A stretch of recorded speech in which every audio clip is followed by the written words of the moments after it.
지난 시간에는 하나님이 정말로 살아계시다면 어떻게 해야 되는가 마지막으로 질문을 드렸습니다. 우선 불신자들에게 해당되는 질문인데, 내 인생이 이 땅에 무작정으로 던져진 것이 아니라면 과연 어떻게 살아야 될지 거기에 대해서 심각하게 생각하고 답을 얻어야 될 것입니다.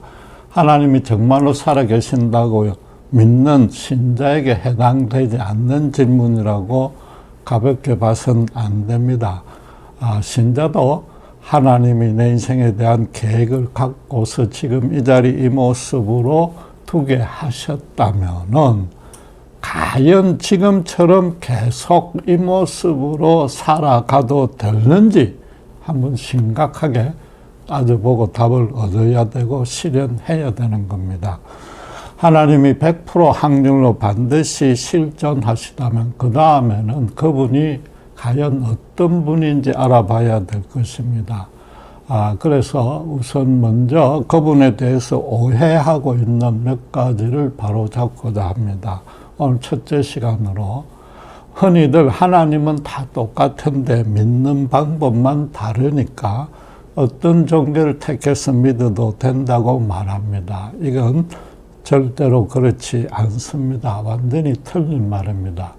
종교마다 하나님을 직접 가르치고 간접적으로 가르치지만은 어쨌든 통칭해서 하나님이라고 말씀드리겠습니다. 어떤 하나님은 조상을 잘 섬기고 윤리 도덕을 잘 지키면 구원받는다고 말합니다. 그건 유교입니다. 또 어떤 하나님은 스스로 자기가 잘 깨달으면은 덕도하면 구원의 길을 찾으면 구원받는다고 말합니다. 그건 불교입니다. 또 어떤 하나님은 모든 일이 하나님이 일으킨 일이니까 절대적으로 복종하고 그런 하나님을 믿지 않으면 무력을 사용해서라도 믿게 하고 끝까지 믿지 않으면 죽여도 된다고 합니다. 그건 이슬람입니다. 또 어떤 하나님은 구원에 대해서 크게 염려할 것이 없는데 다음 생에는 어떤 모습으로든 이 땅에 한생에서 돌아온다고 합니다. 그건 힌두교입니다.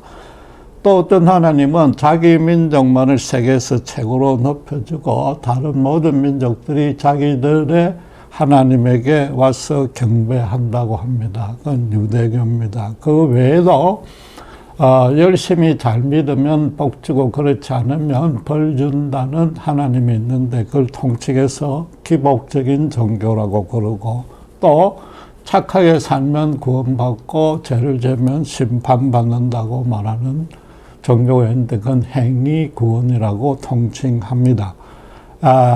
죄송하지만은 기독교에도 일부 그렇게 잘못 가르치는 분파들이 있습니다. 그러나 성경에서 말하는 기독교의 하나님은 천지를 거룩한 목적을 갖고 창조했기에 당신의 백성들은 그 뜻, 거룩한 뜻대로 거룩하게 살아야 되는데 심지어 원수까지 사랑해야 된다고 합니다.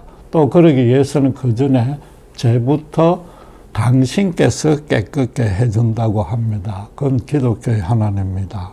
만약에 하나님이 다 똑같다면 어떤 결과가 됩니까? 그 하나님은 다중인격자요, 기분파요, 신경질을 내는 하나님이 되는 겁니다. 좀 더 쉽게 비유해서 설명하자면은 밖에서 나쁜 친구한테 두들겨 맞고 들어온 아들에게 가서 당당히 맞서 싸우고 복수하라고 가르치는 아버지가 있습니다. 또 다른 아버지는 그러면 그 친구가 잘 모르고 미숙하니까 그래 설 수 있으니까 용서해주고 혹시 너도 그에게 잘못한 것 있으면 회개하고 앞으로 더욱 사이좋게 잘 지내라고 가르치는 아버지가 있습니다. 이 두 아버지가 결코 같은 아버지일 수는 없는 것입니다. 다 같은 하나님이니까 믿는 방법만 다르다는 것만큼 절대적으로 틀린 말도 없는 것입니다. 죄송하지만 좀 심하게 표현하면 내가 믿는 하나님은 미친 하나님이다 라는 뜻입니다.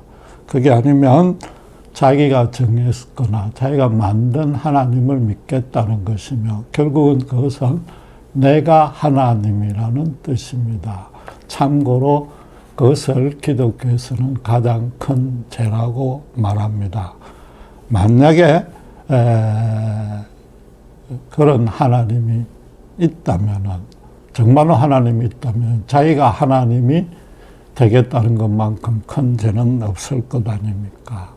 여러분, 제가 말씀드린 것들 중에 대표적으로만 말씀드렸지만 이 중에 반드시 한 분 하나님, 진짜 하나님은 계신 겁니다. 그리고 잘 따져보면 알 수 있을 겁니다. 인간이라면 한 번쯤은 이 문제에 대해서 심각하게 고민하고 답을 얻어야 될 것입니다. 다음 주에도 하나님에 대한 오해에 대해서 또 다른 주제를 갖고 말씀드리겠습니다.